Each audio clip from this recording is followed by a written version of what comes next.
بسم الله الرحمن الرحيم. اقرأ باسم ربك الذي خلق، خلق الإنسان من علق. اقرأ وربك الأكرم، الذي علم بالقلم، علم الإنسان ما لم يعلم. صدق الله العظيم.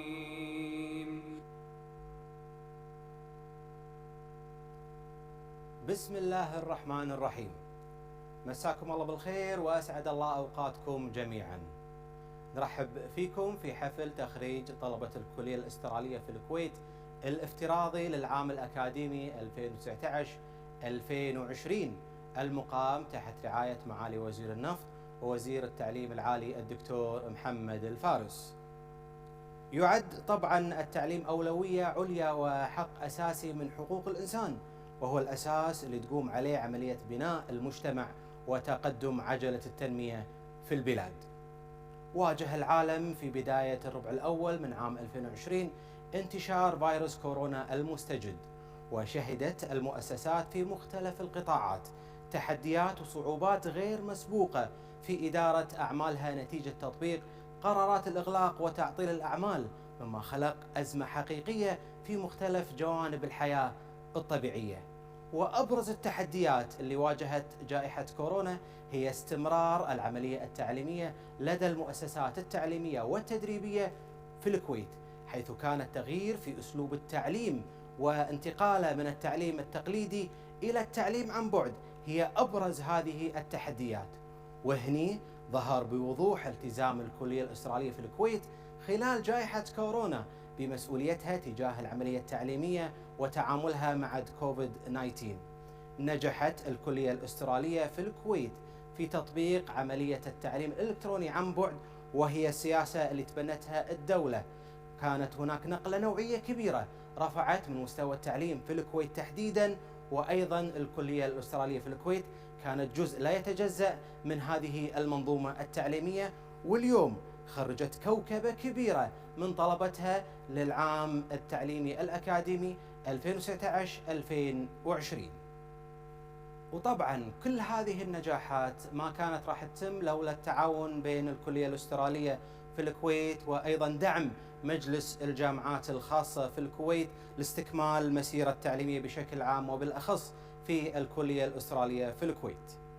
أما الآن اسمحوا لي نرحب بضيوف هذا الحفل، وهم المهندس عمر علي محمد الكندري الأمين العام لمجلس الجامعات الخاصة بالإنابة، وممثلا لراعي الحفل معالي وزير النفط ووزير التعليم العالي الدكتور محمد الفارس، وأيضا الدكتور سعد العمري رئيس مجلس أمناء الكلية الأسترالية في الكويت، بالإضافة إلى الأستاذ الدكتور عصام زعبلاوي رئيس الكلية الأسترالية في الكويت. وأيضا نرحب بمعالي السيد جوناثان جيلبرت السفير الأسترالي لدى دولة الكويت. الخريجون والخريجات الأعزاء وأولياء الأمور، أهلا وسهلا فيكم من جديد. نرحب فيكم في هذا الحفل لخريجين الدفعة 13 لطلبة البكالوريوس والدفعة 18 لطلبة الدبلوم في الكلية الأسترالية في الكويت. كما يسعدنا كذلك الترحيب بشركائنا الاستراتيجيين. ونبدأ الآن مع كلمة راعي الحفل معالي وزير النفط والتعليم العالي الدكتور محمد الفارس، ويلقيها بالنيابة عنه المهندس عمر علي محمد الكندري الأمين العام للأمانة العامة لمجلس الجامعات الخاصة بالإنابة. بسم الله الرحمن الرحيم. وقل اعملوا فسيرى الله عملكم ورسوله والمؤمنون. صدق الله العظيم. الأخ الفاضل دكتور سعد هادي العمري رئيس مجلس أمناء الكلية الأسترالية في الكويت، السادة الأفاضل أعضاء مجلس الأمناء في الكلية الأسترالية في الكويت، الأخ الفاضل أستاذ دكتور عصام زعبلاوي رئيس الكلية الأسترالية، السادة أعضاء الهيئة التدريسية والهيئة الإدارية، السادة أولياء الأمور الكرام، أبنائي وبناتي الخريجين والخريجات، أيها الحفل الكريم، السلام عليكم ورحمة الله وبركاته. في البداية يسعدني أن أنقل لكم تحيات وتبريكات معالي الأخ الفاضل الدكتور محمد عبد اللطيف الفارس، وزير النفط ووزير التعليم العالي الموقر.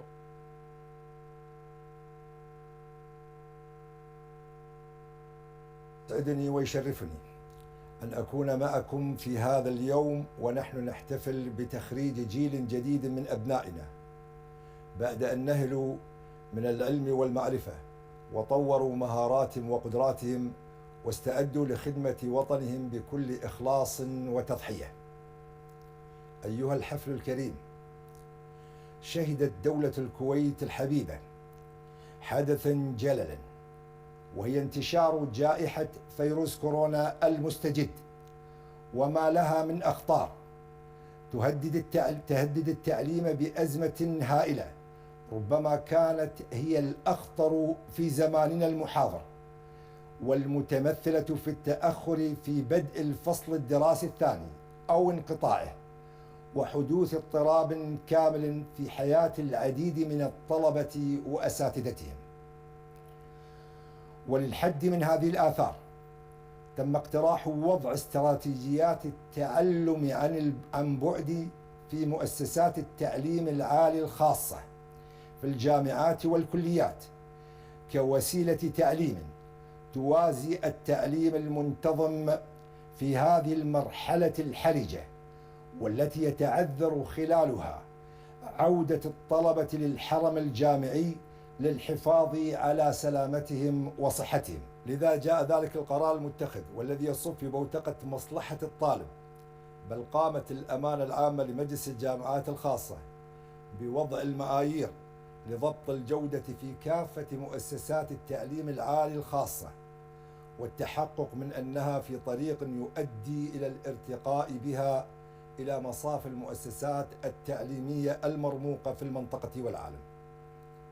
أيها الحفل الكريم، لا شك أن إعداد الكوادر البشرية المؤهلة مسؤولية عظيمة، فبناء العقل ليس بالأمر الهين، لا يتقنها ولا يقوم بها إلا المجتهدون والمخلصين من أعضاء الهيئة التدريسية الذي كان قدرهم في هذه الحياة أن يساهموا في بناء الإنسان وصقله بالمواهب والعلوم لخدمة مجتمعاتهم وأوطانهم. وبهذه المناسبة اسمحوا لي أن أتقدم بجزيل الشكر والامتنان إلى السادة أعضاء هيئة التدريس كل في تخصصه على الجهود المضنية التي بذلوها والجهد المشكور الذي سعوا فيه بالتعاون مع الهيئة الإدارية لاستمرار العملية التعليمية في فترة الجائحة. كما يسرني في هذه المناسبة أن أتقدم إلى أولياء أمور الطلبة الخريجين بأسمى التحيات والتهاني والتبريكات على تخريج كوكبة من أبنائنا الطلبة، أبناء الخريجين والخريجات. لا شك لدينا أن الخبرة والمعرفة والعلم الذي اكتسبتموه خلال دراستكم ستؤهلكم لبدء مرحلة جديدة في حياتكم المهنية، وبالطبع فإن النجاح لن يكون سهلا، فعليكم المثابرة والانفتاح على الثقافات الأخرى والإبداع والقدرة على التعلم، فلا يتوقف التعلم لدى التخرج من الجامعة، بل يستمر ما استمرت الحياة. كما أوصيكم بالإخلاص للوطن، فما قدمته الكويت لكم يستحق كل التضحية بكل غال ونفيس، وأن تصونوا علاقاتكم بالحب والإخلاص لبعضكم والمساعدة والنصيحة بينكم، وابتعدوا كل البعد عن التناحر والتحزب والطائفية لكي يكون الوطن فخورا بأبنائه. وفي الختام أتقدم بجزيل الشكر إلى اللجنة المنظمة لهذه الاحتفالية الجميلة وإليكم جميعا. حفظ الله الكويت وشعبها من كل مكروه تحت قيادة سيدي حضرة صاحب السمو أمير البلاد المفدى الشيخ نواف الأحمد الجابر الصباح، وسمو ولي عهد الأمين الشيخ مشعل الأحمد الجابر الصباح. والسلام عليكم ورحمة الله وبركاته.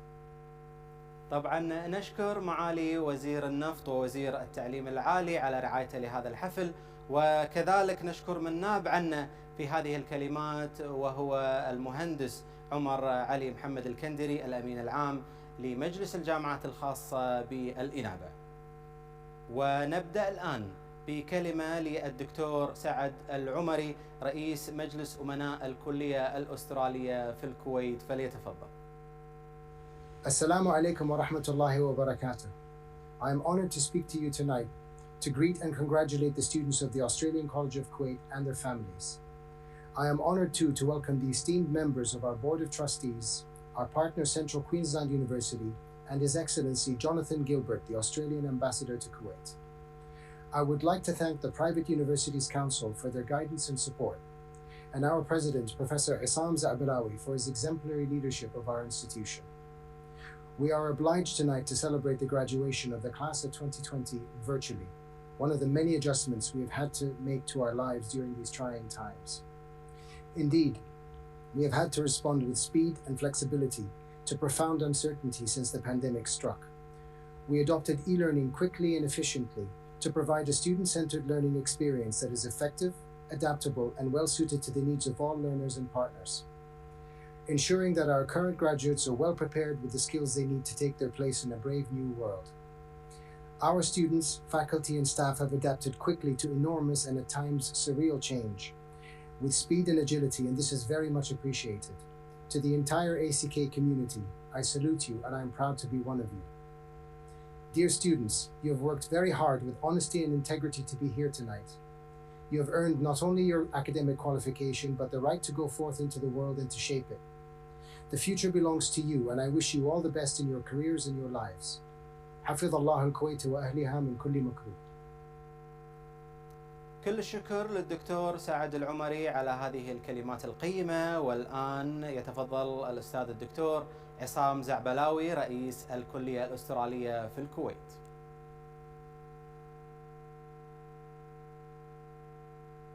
Dr. Saad Al-Umari, Chairman of the Board of Trustees, members of the Board of Trustees, Mr. Alistair Dawson, Vice President of CQU University, academic and administrative ACK staff, dear guests, dear graduates, and dear attendees.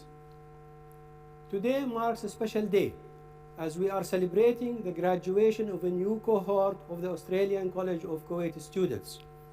We gather to confer upon them the degrees they deserve. This is to acknowledge and endorse their dedicated work during the past few years. We are here to honor their achievements and to say to them, congratulations, we are very proud of you. Over the years, I have presided over many graduations. While each ceremony is special, this year's graduation is incomparable and a remarkable one. Dear graduates, let me summarize our experience with you by saying, you were determined and resilient. You adapted to difficult circumstances and succeeded. You realized the skills that you will need to navigate your career and become acquainted. You have sought to do something and you have done it. You overcame all the barriers and completed the founding phase in your career with success. I have every confidence that you are ready for the next journey ahead. On behalf of the academic and administrative staff at ACK, I express to you our congratulations on being here today. This is an important milestone, not only for our graduates, but also for the members of their families and friends. Savor this moment and enjoy it. Dear graduates, I want to share with you a heartfelt advice. As you start your career and become expert in what you do, you must be acquainted with how to keep your mind open to new ideas, how to adhere to lifelong learning, how to train yourself to integrate the knowledge from different disciplines, how to foster the concept of learning, de-learning, and relearning. Never stop embracing new skills. Be socially responsible and passionate to give back to society. Mature your skills to be transformed to attributes. You should know that one of the main pillars for success is to stay connected. So keep your links with your college. You are now part of our ACK alumni. Now you become an ACK ambassador. So give the right impression about the ACK. Along your journey, you have met dedicated faculty members and renowned researchers. Continue to nurture relationships with them. They are dedicated to help. You can use the ACK as a vehicle for your lifelong learning journey. As you move forward in your life, I want you to be committed to our core values. It can be summarized in the word pride. I will use the letters of the word pride to show you how each letter relates to your career. The P stands for progressive. Always be ahead. Keep learning. Never stop and give back. The letter R stands for resilience. You are more resilient than what you think. Never lose sight of that. The I stands for integrity. Remain truthful and honest. The D stands for dedication. Always work hard and be dedicated. But remember to stop and smell the roses and find the right balance between work and life. Finally, E stands for excellence. Excel in what you do and believe in yourself.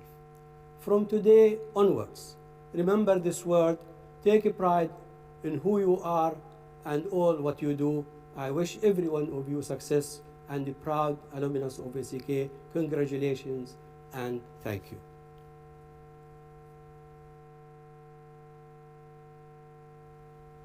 نشكر الأستاذ الدكتور عصام زعبلاوي على كلماته الطيبة ونصائحه الثمينة لخريجينا ولتسليط الضوء على ما قامت به الكلية الأسترالية في الكويت من استعدادات في ظل جائحة كورونا. نستعرض لكم بعض المقتطفات لما قامت به إدارة الأمن والصحة والسلامة المهنية. We had to act fast and put in place the health and safety COVID-19 safety protocols. We have produced a number of signages, screens, and rearranged the workstations to have a minimum distance of 1.5 meter to have a proper, safe, and secure environment for our staff and students. In addition to that, we have strategized the safe return of the administrative staff and the students, namely the students of the aviation and the student of School of Engineering. Setting up the thermal cameras in affected areas to ensure a better thermal check and not to disturb the flow. Also, we have rearranged the student parking lots to be close to the workshops and not to disturb the temperature checks. أما الآن مع كلمة السيد جوناثان جيلبرت سعادة السفير الأسترالي لدى دولة الكويت.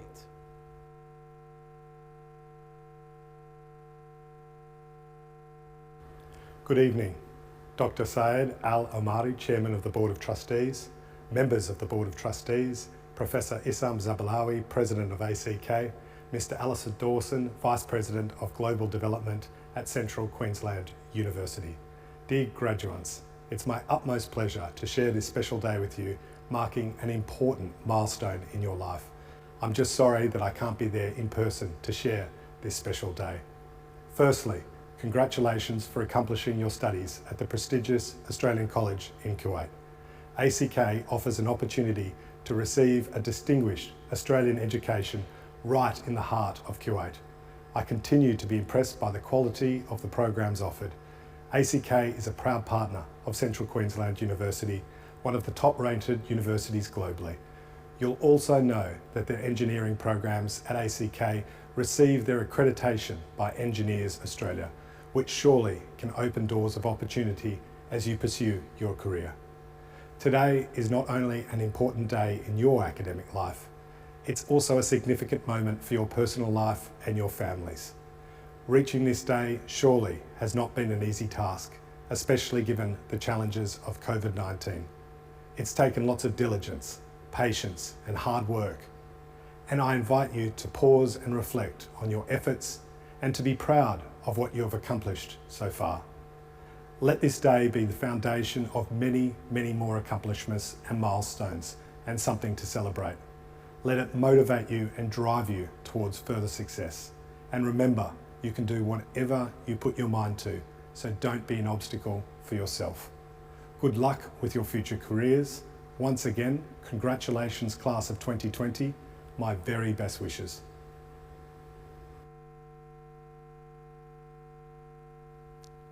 نشكر سعادة السفير على هذه الكلمات. أما الآن مع كلمة للسيد أليستر داونسون نائب رئيس جامعة سنترال كوينزلاند.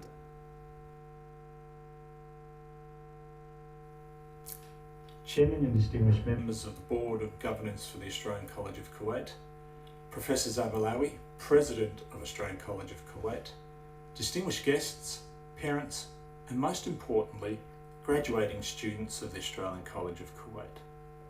Today's event marks the culmination of perhaps one of the most challenging study periods in the college's history. As graduates, you have faced the challenge of completing your studies in an environment that, to say the least, has been challenging and different in so many ways. The impact of COVID has been devastating across the globe and no less disruptive to citizens of Kuwait. As students, you face the uncertainty that this terrible pandemic brought to your region and which has changed, perhaps forever, the nature of the way in which we live. Despite this, you've continued to work through your studies, in many cases converting to online mode to complete your training. I want to acknowledge the enormous effort and commitment of all of the staff at ACK, who were remarkable in pivoting the modes of study and support programs during this very challenging time. We have watched from afar with great interest and respect the efforts your lecturers and support staff have gone to ensure that students continue to receive a world-class education. Today, as a graduate, you can be assured that your qualification is no less worthy than had you spent the whole time in classes. And you can also feel proud that your efforts in persevering with your studies have enabled you to finish your studies and is equal to the high quality future that your new qualification brings to you. On behalf of my colleagues at CQ University Australia, a proud partner of the Australian College of Kuwait, I want to congratulate each one of you on your magnificent achievement in graduating today. Well done and congratulations.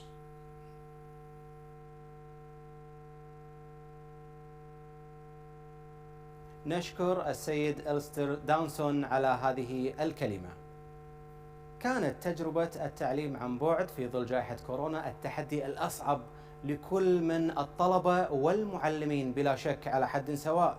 نستعرض معاكم ما قامت به إدارة نظم المعلومات لدى الكلية الأسترالية في الكويت. ACK students and instructors had to adapt to new technology and learn new skills at an accelerated pace in a very short period of time. For instance, our students had to learn how to get in touch with their instructors, their classmates, attend classes, submit their homework, and take exams all online. We also had to facilitate many other online services. And on top of all of that, there was limited access to electronic stores and shortage of equipment which we had to provide. These are some of the challenges we faced during the pandemic to ensure the readiness of students and instructors for online learning. It was non-stop work for the IT department where we constantly had to support ACK users and its students. However, this was an opportunity to many of us, and we're very thankful for everyone's participation in this sudden shift. We're hoping we met your expectations, and we're always happy to support you. بداية كل نجاح حلم ورؤية تنبثق منها أهداف يتم تطبيقها على أرض الواقع، والرؤية اللي تبنتها الكلية الأسترالية في الكويت منذ تأسيسها هي تمكين قدرات الفرد للوصول إلى أقصى طاقاته ضمن بيئة راعية. بنيت هذه الرؤية على أسس تربوية هدفها تسليح جيل جديد من الكوادر البشرية الشابة وتسليحها بالمعرفة والمهارات وصقل الشخصية. ومن هذا المنطلق تحقق حلم الكلية الأسترالية في الكويت وتحول إلى نجاح ساهم في تنمية الكويت الحديثة. حلم الأمس أصبح اليوم حقيقة، وخريجين اليوم هم الدليل الحي على تحقيق هذه الرؤية. ضيوفنا الكرام، نقدم لكم الآن الطالبة شهد ناجي دوارة لإلقاء كلمة خريجين برنامج البكالوريوس. Good evening, honored guests, family, friends, faculty, staff, and my fellow graduates. It is my great pleasure to be representing the class of 2020. Today, we're not having our typical graduation. We're not walking across the stage and seizing our degree. We're not throwing our graduate caps up into the air or taking pictures with our family and friends. But let me tell you something. We are still graduating. We did it. We are still a part of the global family of students who accomplished what we set out to do all those years ago. Millions of students just like us are wrapping up a chapter in their life and starting a new one. Our hard work has not gone unnoticed. Our dedication, determination, and commitment remain true. We have successfully made it despite a global pandemic, because remember, graduation is a big achievement under any circumstances. Looking back on my journey, entering ACK was exciting and strange for me all at the same time. At the beginning, I always wanted to achieve more as a student, and ACK thankfully gave me the opportunity to do exactly that. ACK has empowered us by giving us the opportunity to participate in competitions, volunteer, and work as part-timers, which has increased our experience in life. I was blessed every day with the new opportunities, achievements, and wonderful memories throughout my years on campus, and I have dreamt of this day for a long time. I want to thank my dear mom for her continuous support and encouragement throughout my life. I am very lucky to have her, as she has given me strength, and without her, I could not have accomplished anything. I want to dedicate all my achievements to my dad. May his soul rest in peace. I hope I have made him proud. I also want to thank my remarkable instructors, to whom I will forever be grateful. You are our mentors who have taught us so much, from information that has equipped us for the future to teaching us valuable life lessons. We love you, admire you, and respect you. To our beloved ACK, we cannot thank you enough for all the opportunities you offered us. You were one of the best chapters in our life. It is very hard to say goodbye, but no matter how old we get, you will always remain our home. My dear graduates, it was once said that the graduation ceremony does not only celebrate just a moment in time. It is the combination of all years learning about the world and yourself. The friends and family who supported you along the way, they are celebrating a piece of paper, and you are celebrating you. How you have grown, the challenges you have overcome, the experiences you have shared. Thank you.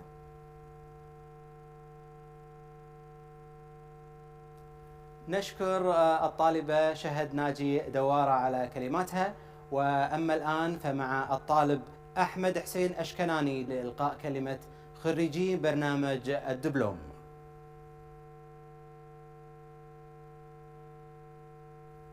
Friends and family, fellow graduates and esteemed guests, it is my pleasure to welcome you all to our virtual graduation day at the Australian College of Kuwait.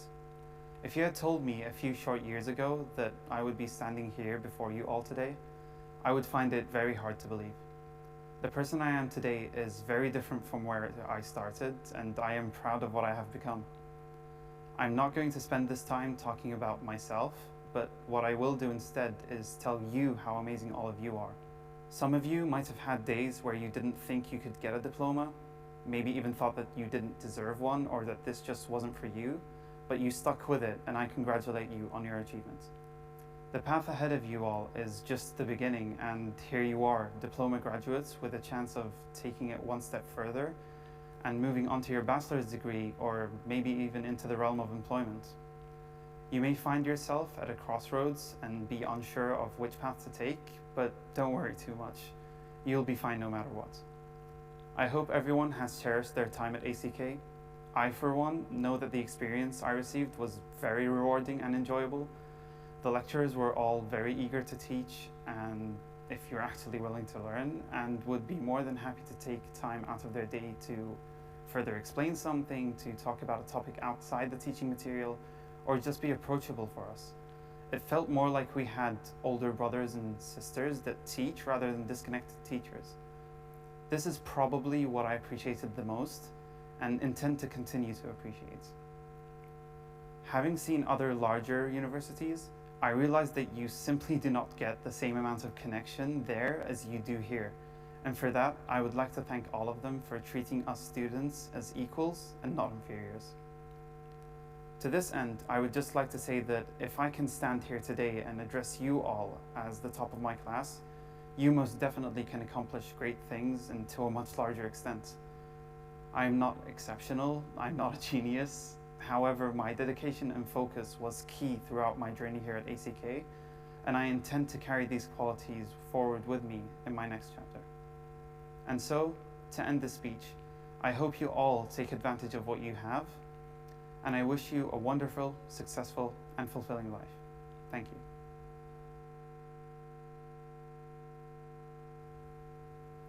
شكرا للطالب أحمد حسين أشكناني على هذه الكلمات. حضورنا الكريم، إنه لمن دواعي سرورنا الآن أن نبدأ بتكريم الطلبة المتفوقين الحاصلين على أعلى معدلات في كل من برامج البكالوريوس وبرامج الدبلوم. أحمد حسين أشكناني، دبلوم الهندسة المدنية. مريم عبد الناصر محمد، بكالوريوس تكنولوجيا الهندسة، هندسة البترول. روان مجدي عيسى، بكالوريوس تكنولوجيا الهندسة، الهندسة المدنية. لينا ماجد مراد، بكالوريوس إدارة الأعمال، إدارة الأعمال. فاطمة أحمد داوري، بكالوريوس إدارة الأعمال، إدارة الأعمال. رحمة محمد يوسف، بكالوريوس إدارة الأعمال، التسويق. إيلاف هاني أشكناني، بكالوريوس تكنولوجيا الهندسة في الهندسة المدنية. شهد عدنان المرهون، بكالوريوس تكنولوجيا الهندسة، هندسة البترول. شيماء محمد، بكالوريوس تكنولوجيا الهندسة، الهندسة المدنية.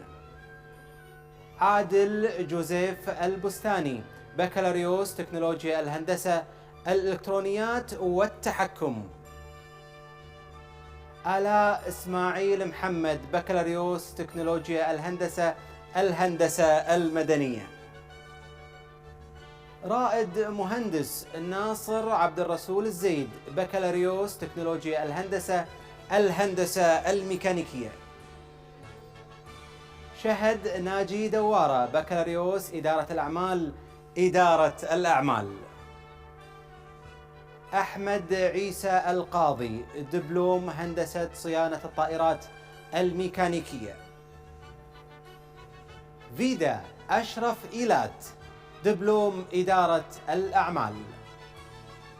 وأيضا كان لكلية الهندسة دور مميز خلال الظروف الاستثنائية اللي مرت فيها بلادنا الحبيبة الكويت، لذلك نستعرض لكم بعض ما قامت فيه كلية الهندسة.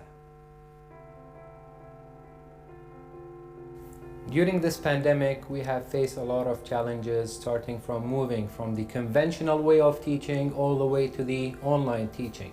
And we were not the only one facing this challenge. We as faculty and also our beloved students.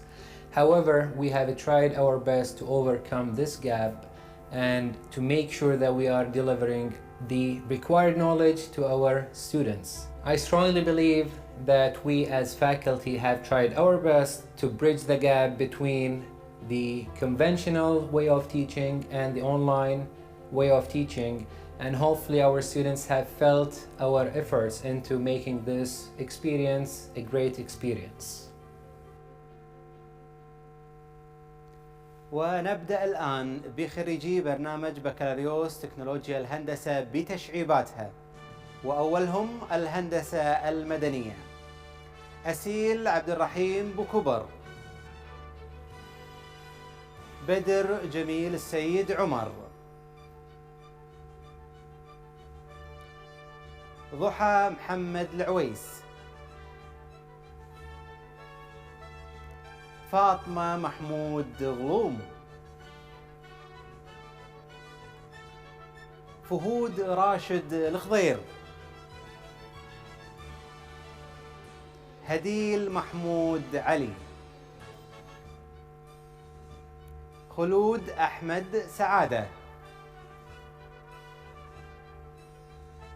ملك أحمد حامد، روز شاكر الطاهر، سارة حمد العثمان، سارة حميد بوخلف،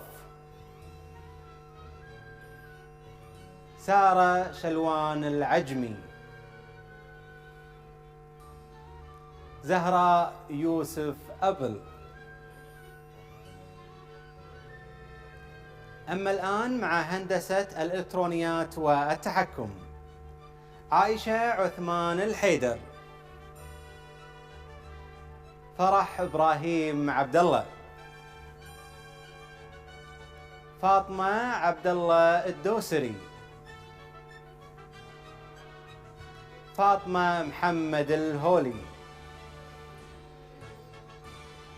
هداهد فهد العقروقة، منيرة طلال الدوسري، سارة ناجي دوارة، شوق سالم بوخضرة.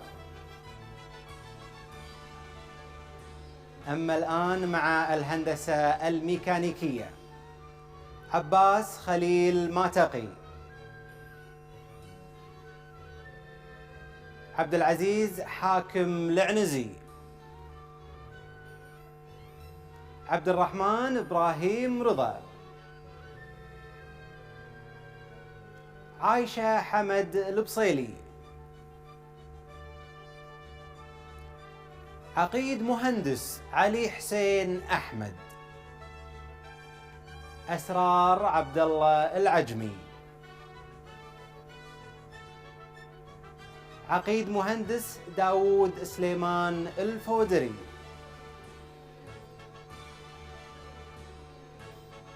فهد عبد العزيز الطاهر،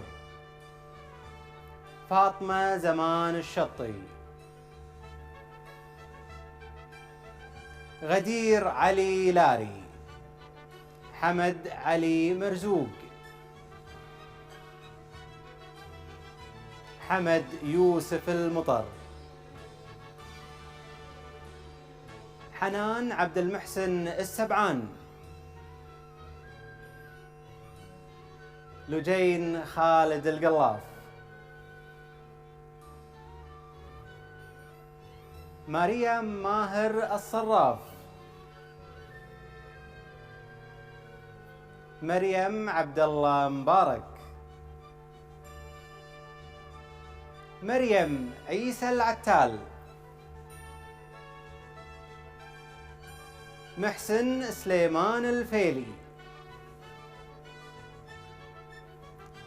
سلوى محمد العجمي، سارة محمد الغريب، ياسر محمد أشكناني،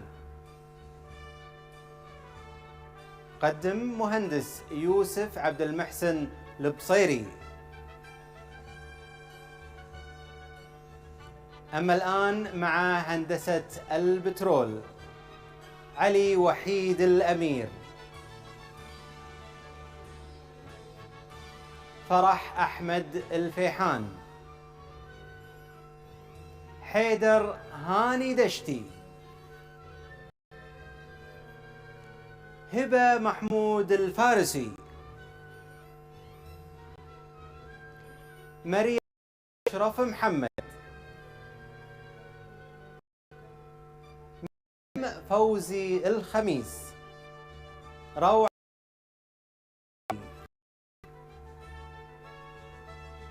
سارة أمين سالمين، شوق صالح الكوت. وطبعا كان تحدي كلية إدارة الأعمال لمواكبة التغيرات مميز وفعال. نستعرض بعض ما قامت به الكلية خلال جائحة كورونا. COVID-19 was a sudden pandemic that both faculty and students were not 100% ready for the complete transition into online teaching and learning. Learning so many programs and e-tools in a very fast and short period of time was very challenging and required long working hours.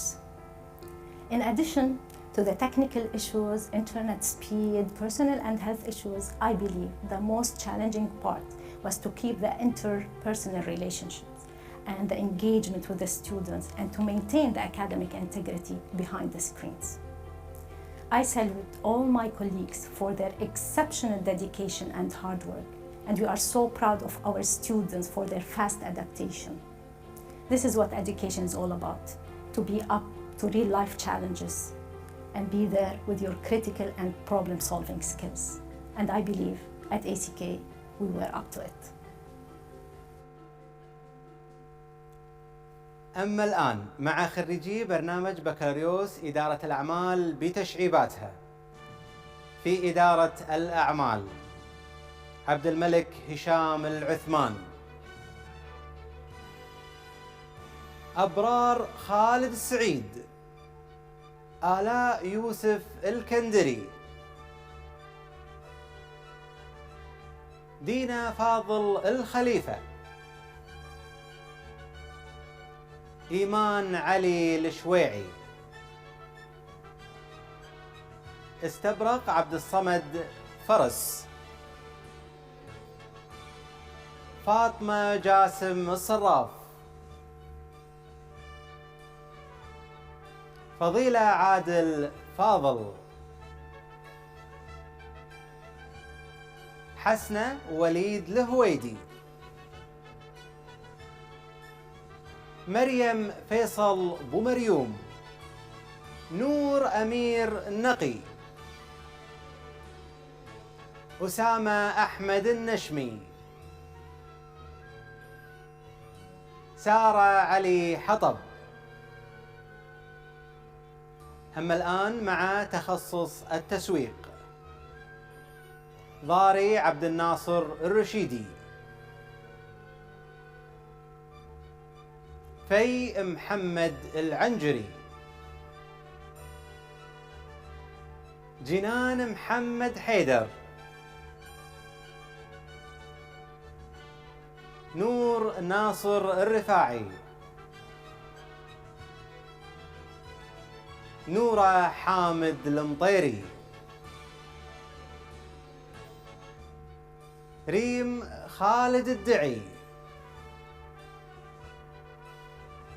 سارة مشعل العنزي، شريفة جاسم خليفة، ياسين ماهر عيسى. أكيد كلنا سعيدين بكل هذه الكوكبة من الخريجين في الكلية الأسترالية في الكويت، لكن خلونا نروح معاكم إلى تخصص مختلف لا خصوصيته، هندسة صيانة الطائرات، تخصص لا متطلبات العملية اللي تتطلب أكيد تواجد الطلبة في حرم الكلية الأسترالية في الكويت.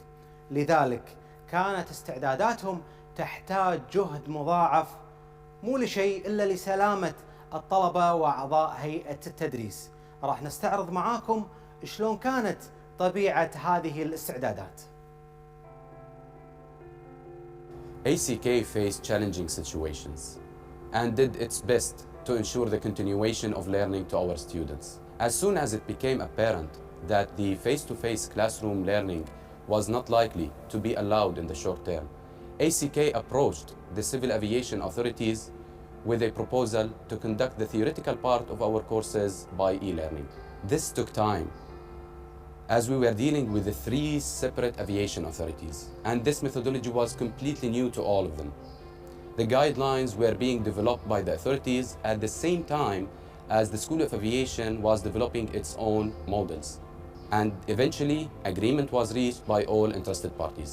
It was generally accepted that the students would still have to attend the practical sessions as well as the basic license examinations in person. This challenge was resolved in cooperation with the ACK Health and Safety Department. وبعد هذا الفيديو راح نكون حاليا مع خريجين برنامج دبلوم هندسة صيانة الطائرات بتشعيباتها. هنا زهران فيتروني، إسراء طارق الرفاعي، جنى وليد نقاوة، جاسم خالد المضف، شيخة مرزوق الرشيدي،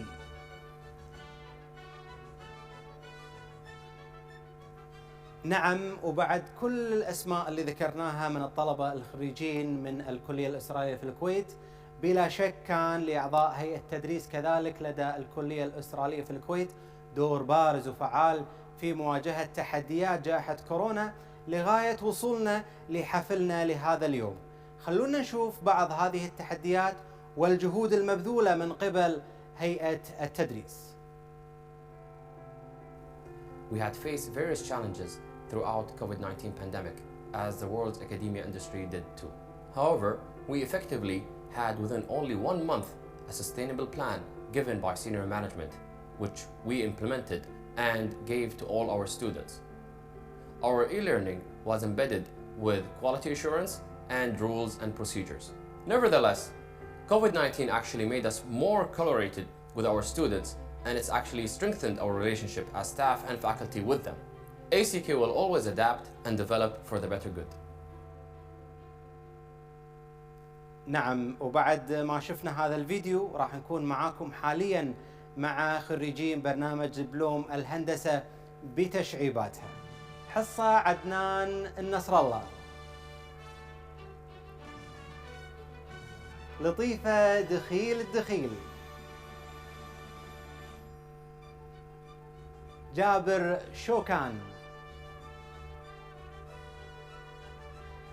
يوسف صقر آل بن علي، إسحاق أيوب كمال. وأخيراً راح نكون مع خريجين برنامج دبلوم إدارة الأعمال بتشعيباتها. أبرار محمد العنزي، دانا أسامة البكري، حمد حسين شاهين، لولوى إبراهيم البناي، نورة سامي التميمي، نور رائد الأحمد، طيبة مشعل الرفاعي، تسنيم جاسم الحسيني، يوسف عبد الرزاق العنزي، فجر عبد الله الحافظ، عبد الله فيصل الياقوت، عبد المحسن صقر آل بن علي، لولوى عبد الله العباد، واخيرا ساره عبد السلام العوضي.